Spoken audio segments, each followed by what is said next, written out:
In order na, i-unboxing ko. Maganda daw to sa buhok. Ilang araw na to dito, sabi kasi nila buy one take one. Nakala ko isang set ng buy one take one. Kaya inaway-away ko pa yung seller kasi bakit ganito lang yun pala. Isang ganito tsaka isang ganito daw.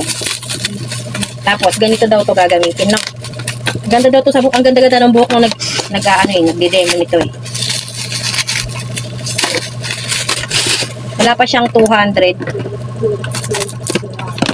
Yan. Kailangan daw bagong ligo ka. Yan, bagong ligo pa ako basa pambuhok ko. Ilalagay ito siya. Oh, ayan siya mga kaduko. At para daw to sa buhok. Testing natin kay ibahan na sa akong buhok. Testing. Ayan. Ito muna daw ang uunahin. Apply sa buhok.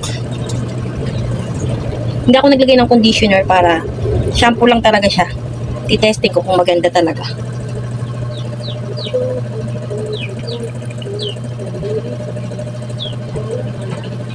Yan. Massage.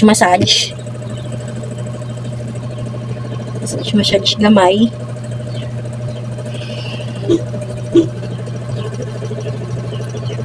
Maganda daw ang bagsak nito eh. Kahit hindi ka na magpariban, para kang nagyan. Nilagyan ko na siya ng hindi mo nang uunahin. Sunod ito naman.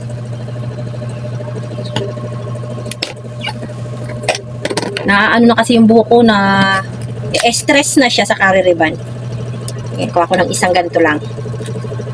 Isang ganito. Ayun, ang cute oh. Isang ganito.